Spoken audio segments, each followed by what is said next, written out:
بسم اللہ الرحمن الرحیم۔ اردو البم کے معزز سامعین السلام علیکم۔ بنو حنیفہ ناقابل تسخیر ہیں، آج فیصلہ ہو جائے گا۔ لیلا نے کہا، ٹھہرو، مجھے گھوڑے کے ٹاپ سنائی دے رہے ہیں، میرے خاوند کا قاصد ہوگا۔ وہ خیمے سے نکل کے کھڑی ہو گئی اور بولی، وہ فتح کی خبر لایا ہوگا، وہ آ رہا ہے۔ گھوڑا جو سر پٹ دوڑا آ رہا تھا لیلا کے قریب آ کر رکا اور سوار گھوڑے سے کود آیا۔ وہ خالد رضی اللہ تعالی عنہ تھے۔ لیلا انہیں اکیلا دیکھ کر گھبرا گئی۔ سالار کے اکیلے آنے کا مطلب یہی ہو سکتا تھا کہ اس کی سپاہ تتر بتر ہو گئی ہے۔ میدان جنگ کی کیا خبر ہے؟ لیلا نے پوچھا۔ آپ اکیلے کیوں آئے ہیں؟ خدا کی قسم، میں نے بنو حنیفہ کو کاٹ دیا ہے، خالد نے جوشیلی آواز میں کہا۔ مسلمہ کذاب مارا گیا ہے، اور وہ قیدی کہاں ہیں؟ لیلا نے دونوں ہاتھ اٹھا کر آسمان کی طرف دیکھا اور سکون کی آہ بھر کر بولی، مجھا کہتا ہے کہ بنو حنیفہ ناقابل تسخیر ہے، میں پوچھتا ہوں وہ کہاں ہیں؟ خالد رضی اللہ تعالی عنہ نے ہانپتی ہوئی آواز میں پوچھا، کیا وہ اسے چھڑا کر لے گئے ہیں؟ میں یہی ہوں ولید کے بیٹے۔ خیمے کے اندر سے مجا کی آواز آئی، میں تیری اس بات کو سچ نہیں مانوں گا کہ مسلمہ مارا گیا ہے، میرے ساتھ چل مجا۔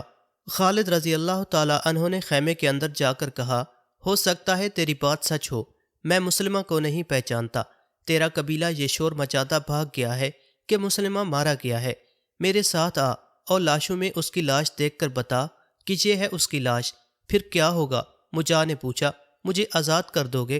خدا کی قسم، خالد نے کہا، میں اس قبیلے کے ایک سردار کو آزاد نہیں کروں گا جو میرے دین کا دشمن ہے۔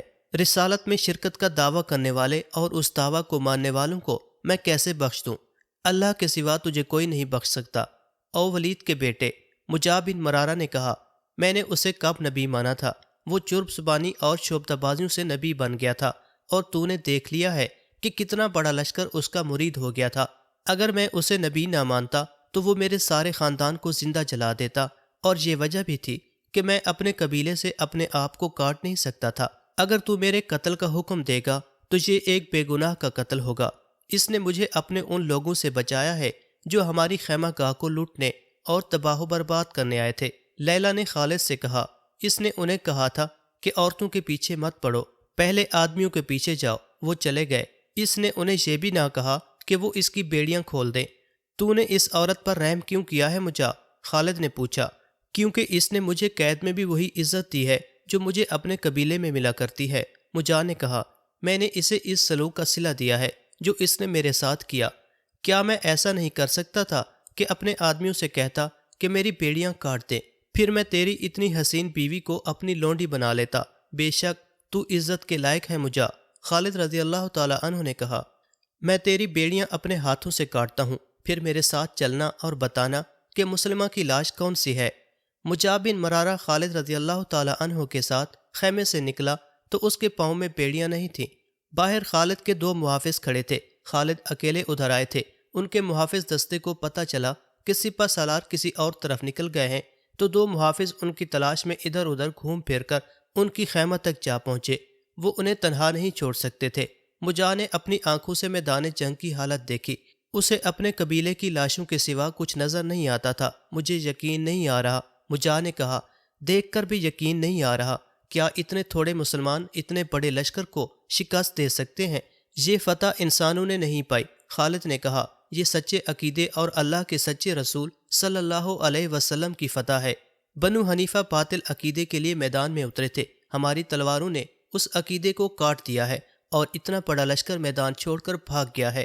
وہ لاشوں اور تڑپتے زخمیوں میں سے گزرتے باغ تک چلے گئے۔ اندر گئے تو وہاں لاشوں پر لاشیں پڑی تھیں۔ مسلمان لاشوں کے ہتھیار اکٹھے کر رہے تھے۔ بنو حنیفہ میں سے جو زندہ تھے وہ ادھر ادھر بھاگ گئے تھے۔ خالد نے وحشی بن حرب کو بلایا اور اس سے پوچھا کہ اس شخص کی لاش کہاں ہے جسے اس نے مسلمہ سمجھ کر ہلاک کیا تھا۔ وحشی خالد کو وہاں لے گیا جہاں مسلمہ کی لاش پڑی تھی۔ اس نے لاش کی طرف اشارہ کیا۔ نہیں، خالد نے کہا، یہ ٹھنگنا اور بدصورت آدمی مسلمہ نہیں ہو سکتا، اس کے چہرے پر کرائیت ہے۔ یہی ہے، مجا نے کہا، یہ مسلمہ کی لاش ہے، یہ اس شخص کی لاش ہے جس نے ہزاروں لوگوں کو گمراہ کیا تھا۔ خالد نے کہا، یہ شخص ایک فتنہ تھا، ابن ولید۔ مجا نے خالد سے کہا، فتح پر خوش نہ ہو، تیرے لیے اصل مقابلہ تو ابھی باقی ہے۔ کس کے ساتھ؟ بنو حنیفہ کے ساتھ۔ مجا نے جواب دیا، یہ تو وہ لشکر تھا جو میدان میں آ کر لڑا تھا، یہ تو چھوٹا سا ایک حصہ تھا، اس سے بھی بڑا لشکر یمامہ میں قلعے کے اندر تیار کھڑا ہے۔ اپنی جانی نقصان کو دیکھ اور سوچ کہ تیری یہ سپاہ جو بہت کم ہو گئی ہے اتنے بڑے تازہ دم لشکر کا مقابلہ کر سکے گی؟ تیرے سپاہی تھک کر چور ہو چکے ہیں۔ خالد نے لاشوں سے اٹے ہوئے باغ میں نگاہ دوڑائی۔ ان کا لشکر واقعی لڑنے کے قابل نہیں رہا تھا، جانی نقصان برداشت کے قابل نہیں تھا، زخمیوں کی تعداد بھی زیادہ تھی۔ باقی لشکر کی جسمانی کیفیت یہ ہو چکی تھی کہ اللہ کے سپاہی اتنے تھک گئے تھے کہ جہاں جگہ دیکھتے وہاں لیٹ جاتے اور سو جاتے تھے۔ وہ اپنے سے 3 گنا زیادہ لشکر سے لڑے تھے، انہیں آرام کی ضرورت تھی۔ اگر تو میری ایک تجویز مان لے تو میں قلعے میں جا کر صلح کی بات کرتا ہوں۔ مجاہ نے کہا، میرا قبیلہ میری بات مان لے گا۔ خالد رضی اللہ تعالی عنہ بڑے قابل سپہ سالار تھے، جنگی قیادت میں اپنی مثال آپ تھے، رسول اللہ صلی اللہ علیہ وسلم کے سچے عاشق تھے، لیکن خود سر تھے اور زندہ دل بھی۔ وہ دشمن کو صرف شکست دے کر اسے فتح نہیں سمجھتے تھے، بلکہ اپنی فتح کو اس وقت مکمل سمجھتے تھے جب بھاگتے ہوئے دشمن کو تعاقب کر کے اس کی بستیوں کو اپنے قبضے میں لے لیتے تھے۔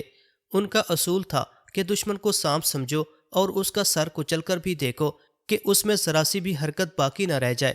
خود سری کو خالد رضی اللہ تعالی عنہ خوبی سمجھتے تھے، ان میں ڈسپلن بڑا ہی سخت تھا۔ اس کے باوجود جہاں صورتحال پیچیدہ ہو جاتی، خالد اپنے نائب سالاروں سے مشورے اور تجاویز لیتے تھے۔ اب مجاہ بن مرارہ نے صلح کی بات کی تو خالد نے یہ جانتے ہوئے کہ دشمن پسپا ہو چکا ہے، اس حقیقت کو بھی سامنے رکھا کہ ان کے مجاہدین لڑنے کے قابل نہیں رہے۔ خالد رضی اللہ تعالی عنہ نے اپنے نائب سالاروں کو بلایا اور انہیں بتایا کہ بنو حنیفہ کا ایک سردار مجاہ بن مرارہ صلح کی پیشکش کر رہا ہے۔ اصل فتنہ تو ختم ہو چکا ہے۔ عبداللہ رضی اللہ تعالی عنہ بن عمر رضی اللہ تعالی عنہ نے کہا، مسلمہ کذاب کے مر جانے سے بنو حنیفہ کا دمخم ٹوٹ چکا ہے۔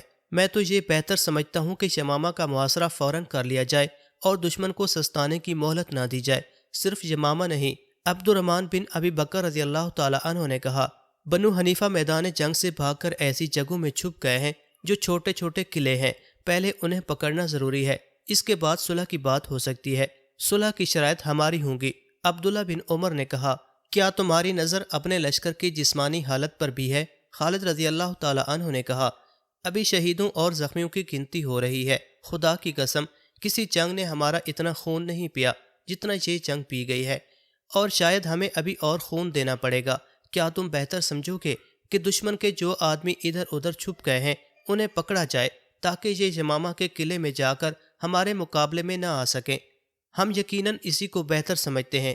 عبد الرحمن رضی اللہ تعالی عنہ نے کہا، اگر ہم انہیں پکڑ لیں تو صلح کی کیا ضرورت رہ جائے گی؟ مجاہ نے بتایا کہ ان کے جس لشکر سے ہم لڑ چکے ہیں اس سے کچھ زیادہ لشکر یمامہ کے اندر موجود ہے۔ خالد رضی اللہ تعالی عنہ نے کہا، تم میری اس رائے کو صحیح مانو گے کہ ہماری سپاہ لڑنے کے قابل نہیں رہی؟ تم دیکھ رہے ہو کہ ہمارے مجاہدین تھکن سے بے حال ہو کر جہاں بیٹھتے ہیں وہاں سو جاتے ہیں، ہمارے لیے کمک بھی نہیں رہی۔ اگر کمک منگوائی بھی جائے تو بہت دن لگ جائیں گے، اتنے دنوں میں دشمن منظم ہو جائے گا اور اس پر ہماری جو دہشت غالب آئی ہے وہ اتر جائے گی۔ عبداللہ نے کہا، تم نے خود بھی تو کچھ سوچا ہوگا۔ ہاں ابن عمر، خالد نے جواب دیا، میں نے سوچا ہے کہ ادھر ادھر بکھرے ہوئے دشمن کو پکڑا جائے، پھر یمامہ کا محاصرہ کر لیا جائے اور اس دوران مجاہ یمامہ میں جا کر اپنے سرداروں کے ساتھ صلح کی بات کرے۔ صلح کے لیے ہم یہ شرط ضرور رکھیں گے کہ بنو حنیفہ شکست تسلیم کر کے ہتھیار ڈال دیں، یہی بہتر ہے۔ عبد الرحمن نے کہا، میں بھی اسی کو بہتر سمجھتا ہوں۔ عبداللہ نے کہا، پھر یہ کام ابھی شروع کر دو۔ خالد نے کہا، دستوں کو مختلف سمتوں میں روانہ کر دو اور انہیں کہو کہ بنو حنیفہ کا کوئی آدمی، عورت یا بچہ کہیں نظر آ جائے تو اسے پکڑ کر لے آؤ۔ دستوں کو روانہ کر دیا گیا اور خالد نے مجاہ کو اپنے پاس بٹھا لیا۔ ابن مرارہ، خالد نے مجاہ سے کہا، مجھے تجھ پر اعتماد ہے اور میں تجھے اس اعتماد کے قابل سمجھتا ہوں۔ جا اور اپنے سرداروں سے کہے کہ ہم صلح کے لیے تیار ہیں، لیکن شرط یہ ہوگی کہ تمہارے ہتھیار ہمارے سامنے زمین پر پڑے ہوئے ہوں گے۔ میں اسی شرط پر صلح کرانے کی کوشش کروں گا۔ مجاہ نے کہا، لیکن ابن ولید، اپنی فوج کی حالت دیکھ لے، میں مزید خون خرابے سے ہاتھ روکنا چاہتا ہوں۔ خالد نے کہا، کیا تو نہیں چاہے گا کہ تمہارے اور ہمارے جو آدمی زندہ ہیں وہ زندہ ہی رہیں؟ اپنے قبیلے میں جا کر دیکھ، آج کتنے ہزار عورتیں بیوہ اور کتنے ہزار بچے یتیم ہو چکے ہیں، اور یہ بھی سوچ کہ بنو حنیفہ کی کتنی عورتیں ہماری لونڈیاں بن جائیں گی۔ اس وقت کی تحریروں سے پتہ چلتا ہے کہ خالد کی یہ بات سن کر مجاہ کے ہونٹوں پر ایسی مسکراہٹ آ گئی جس میں تمسخر یا طنز کی جھلک تھی۔ وہ اٹھ کھڑا ہوا۔ میں جاتا ہوں، مجاہ نے کہا۔ ابن ولید، تیری خواہش پوری کرنے کی میں پوری کوشش کروں گا۔ خالد رضی اللہ تعالیٰ عنہ اپنے خیمے کی طرف چل پڑے۔ وہ لاشوں اور زخمیوں کو دیکھتے چلے جا رہے تھے۔ لیلا نے خالد کو دور سے دیکھا اور دوڑی آئی۔ کیا تم نے اسے چھوڑ دیا ہے؟ لیلا نے خالد سے پوچھا۔ خالد رضی اللہ تعالیٰ عنہ نے اسے بتایا کہ انہوں نے مجاہ کو کس مقصد کے لیے چھوڑا ہے۔ ابن ولید، لیلا نے کہا، اتنے انسانوں کا خون کس کی گردن پر ہوگا؟ میں نے اتنی زیادہ لاشیں کبھی نہیں دیکھی تھیں۔ جب تک انسانوں میں انسانوں کو اپنی خواہشات کا غلام بنانے کی ذہنیت موجود رہے گی، انسانوں کا خون بہتا رہے گا۔ خالد نے کہا، میں نے بھی اتنی لاشیں کبھی نہیں دیکھی تھیں۔ آنے والا زمانہ اس سے زیادہ لاشیں دیکھے گا۔ حق اور باطل آپس میں ٹکراتے رہیں گے۔ میں اسی لیے صلح کی کوشش کر رہا ہوں کہ اور خون نہ بہے۔ اس سے آگے نہ جانا۔ تم جو دیکھو گی اسے تم برداشت نہیں کر سکو گی۔ آسمان سے گدھ اترنے لگے تھے اور انہوں نے لاشوں کو نوچنا شروع کر دیا تھا۔ کچھ مسلمان لاشوں کے درمیان اپنے زخمی ساتھیوں کو تلاش کرتے پھر رہے تھے۔ انہیں اٹھا اٹھا کر خیمہ گاہ کی طرف لا رہے تھے۔ باقی سپاہ بنو حنیفہ کے چھپے ہوئے آدمیوں کو پکڑنے کے لیے چلی گئی تھی۔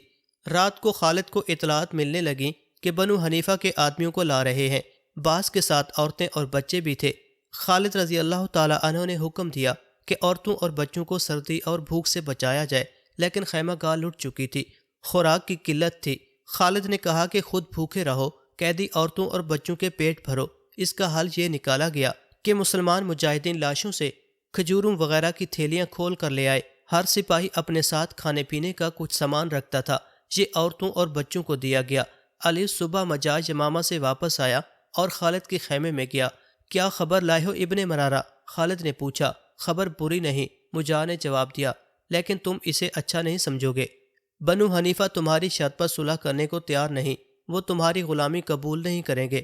خدا کی قسم، میں انہیں اپنا غلام نہیں بنانا چاہتا۔ خالد نے کہا، ہم سب اللہ کے رسول کے غلام ہیں۔ میں انہیں اس سچے رسول صلی اللہ علیہ وسلم کے عقیدے کا غلام بناؤں گا۔ وہ اس شرط کو بھی نہیں مانیں گے۔ مجاہ نے کہا، اور یہ بھی دیکھ کہ تیرے پاس رہ کیا گیا ہے ابن ولید۔ میں نے یمامہ کے اندر جا کر دیکھا ہے۔ ایک لشکر ہے جو زرہ پہنے تیری چھوٹی سی فوج کو لو لوہان کر دینے کے لیے تیار ہے۔ کبھی یہ حماقت نہ کر بیٹھنا کہ یمامہ کو آ کے محاصرے میں لے لے۔ تو کچلا جائے گا ابن ولید۔ جوش کو چھوڑ اور ہوش کی بات کر، اپنی شرط کو نرم کر۔ میں نے بنو حنیفہ کو ٹھنڈا کر لیا ہے۔ اس لشکر کی آنکھوں میں خون اترا ہوا ہے۔ خالد رضی اللہ تعالیٰ عنہ گہری سوچ میں کھو گئے۔ مجاہ نے انہیں کوئی نئی بات نہیں بتائی تھی۔ یہ تو خالد دیکھ ہی چکے تھے کہ ان کے پاس جو سپاہ رہ گئی ہے وہ لڑنے کے قابل نہیں رہی۔ اس سپاہ کو آرام کی ضرورت تھی، لیکن وہ رات بھر دشمن کے چھپے ہوئے آدمیوں کو تلاش اور گرفتار کرتی رہی تھی۔ اب تو ان مجاہدین کے سر ڈول رہے تھے۔ ابن مرارہ، خالد نے گہری سوچ سے نکل کر کہا، تجھے شاید معلوم نہ ہو، اپنے ان سرداروں سے پوچھ لینا جو اس جنگ میں شریک تھے کہ ہمارے پاس بنو حنیفہ کا کتنا مال اور ساز و سامان ہے اور کتنے باغ اور کتنے قیدی ہمارے قبضے میں ہیں۔ واپس جا اور اپنے سرداروں سے کہہ کہ مسلمان آدھا مال غنیمت، آدھے باغ اور آدھے قیدی واپس کر دیں گے۔ انہیں سمجھا کہ یمامہ اور اس کی آبادی کو تباہی میں نہ ڈالیں۔ ابن مرارہ چلا گیا۔ اس دوران مزید قیدی لائے گئے۔ مجاہ شام سے کچھ پہلے واپس آیا اور اس نے بتایا کہ بنو حنیفہ کا کوئی سردار اس شرط کو ماننے کے لیے تیار نہیں۔ مجاہ نے یہ بھی کہا کہ بنو حنیفہ اپنی شکست اور اپنے ہزاروں مقتولین کے خون کا انتقام لیں گے۔ میری بات کان کھول کر سن ابن مرارہ۔ خالد رضی اللہ تعالیٰ عنہ نے جھنجھلا کر کہا، اگر بنو حنیفہ یہ سمجھتے ہیں کہ ہم قلیل تعداد ہونے کی وجہ سے ڈر جائیں گے تو انہیں جا کر کہہ دے کہ مسلمان کٹ مریں گے، تمہیں انتقام کی مہلت نہیں دیں گے۔ غصے میں نہ آؤ ولید کے بیٹے، مجاہ نے مسکرا کر کہا، ہمارا جو مال غنیمت، باغ اور قیدی تمہارے پاس ہیں، ان کا چوتھائی حصہ اپنے پاس رکھ لے، باقی ہمیں دے دے اور آج صلح کر لیں۔ صلح نامہ تحریر ہوگا۔ خالد رضی اللہ تعالیٰ عنہ ایک بار پھر سوچ میں کھو گئے۔ میں تجھے ایک بار پھر خبردار کرتا ہوں ولید کے بیٹے، مجاہ نے کہا، یہ میرا کمال ہے کہ میں نے بنو حنیفہ کو صلح پر راضی کر لیا ہے۔ میں نے ان کی لعنت ملامت برداشت کی ہے۔ انہوں نے مجھے غدار بھی کہا ہے۔ وہ کہتے ہیں کہ تم مسلمانوں سے انعام لے کر ہمیں ان کا غلام بنانا چاہتے ہو۔ وہ کہتے ہیں کہ ہماری تعداد اگر کم بھی ہوتی تو بھی ہم صلح نہ کرتے۔ ہمارے پاس نہ ساز و سامان کی کمی ہے نہ خوراک کی۔ ان چیزوں کی کمی ہے تو مسلمانوں کو ہوگی۔ وہ کہتے ہیں کہ اتنی سخت سردی میں مسلمان کب تک محاصرے میں بیٹھے رہیں گے۔ راتوں کی سردی کو وہ کھلے آسمان تلے برداشت نہیں کر سکیں گے۔ وہ یہ بھی جانتے ہیں کہ تیری اس چھوٹی سی فوج کے پاس خیمے بھی نہیں رہے۔ سوچ لے ابن ولید، اچھی طرح سوچ لے۔ اگر تجھے شک ہے تو ذرا آگے جا کر یمامہ کی دیواروں پر ایک نظر ڈال اور دیکھ کہ ایک دیوار تو قلعے کی ہے اور اس کے اوپر ایک دیوار انسانی جسموں کی ہے۔ خالد رضی اللہ تعالی عنہ بے شک اپنی کمزوریوں سے آگاہ تھے، لیکن وہ دشمن کی ہر شرط ماننے کو تیار نہیں ہو سکتے تھے۔ وہ اپنے خیمے سے باہر نکل گئے۔ ان کے نائب سالار باہر کھڑے تھے۔ سالاروں نے بے تابی سے خالد سے پوچھا کہ صلح کی بات کہاں تک پہنچی ہے، میرے ساتھ آؤ۔ خالد نے ان سے کہا۔ نائب سالار خالد کے ساتھ چل پڑے۔ خالد انہیں بتاتے گئے کہ مجاز صلح نامے کی کیا شرط لایا ہے۔ وہ چلتے گئے اور ایسی جگہ جا رکے جہاں سے یمامہ شہر کی دیوار نظر آتی تھی۔ انہوں نے دیکھا کہ دیوار پر آدمی ہی آدمی تھے۔ مجاہ نے ٹھیک کہا تھا کہ شہر کی دیوار کے اوپر انسانی جسموں کی دیوار کھڑی ہے۔ اس سے صاف ظاہر ہوتا تھا کہ شہر میں بہت بڑا لشکر موجود ہے۔ میرا خیال ہے کہ ہم نے محاصرہ کیا تو ہم نقصان اٹھائیں گے۔ خالد نے اپنے نائب سالاروں سے کہا، دیوار پر جو مخلوق کھڑی ہے اس کے تیر ہمیں دیوار کے قریب نہیں جانے دیں گے۔ ہمارے پاس مروانے کے لیے اتنے زیادہ آدمی نہیں، میں تو صلح کی رائے دوں گا۔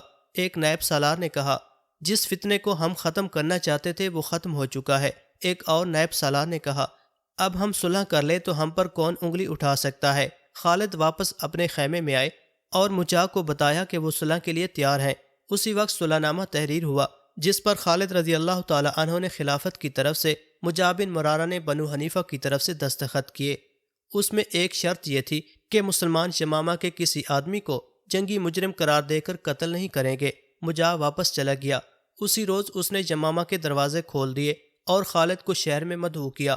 خالد رضی اللہ تعالی عنہ اپنے سالاروں اور کمانداروں کے ساتھ یمامہ شہر کے دروازے تک پہنچے۔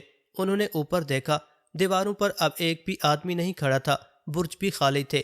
خالد رضی اللہ تعالی عنہ کو توقع تھی کہ قلعے کے اندر انہیں بنو حنیفہ کا وہ لشکر نظر آئے گا جس کے متعلق مجاہ نے انہیں بتایا تھا کہ مسلمانوں کو کچل ڈالے گا، مگر وہاں کسی لشکر کا نام و نشان نہ تھا۔ وہاں عورتیں تھیں، بچے اور بوڑھے تھے، جوان آدمی ایک بھی نظر نہیں آتا تھا۔ عورتیں اپنے گھروں کے سامنے کھڑی تھیں، بعض منڈیروں پر بیٹھی تھیں۔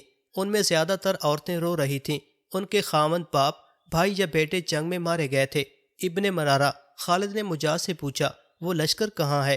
دیکھ نہیں رہے ہو ابن ولید؟ مجاہ نے دروازوں کے سامنے اور چھتوں پر کھڑی عورتوں کی طرف اشارہ کر کے کہا، یہ ہے وہ لشکر جو شہر کی دیوار پر تیر و کمان اور برچیاں اٹھائے کھڑا تھا۔ یہ عورتیں؟ خالد رضی اللہ تعالی عنہ نے حیران سا ہو کے پوچھا۔ ہاں ولید کے بیٹے، مجاہ نے کہا، شہر میں کوئی لشکر نہیں، یہاں صرف بوڑھے آدمی ہیں جو لڑنے کے قابل نہیں، عورتیں ہیں اور بچے ہیں۔ کیا یہ ہمارے حملے کو روک سکتے تھے؟ خالد نے پوچھا۔ کیا عورتیں مقابلے میں آئی تھیں؟ دلچسپ سیریز کا اگلا حصہ سننے کے لیے جڑے رہیں ہمارے چینل کے ساتھ۔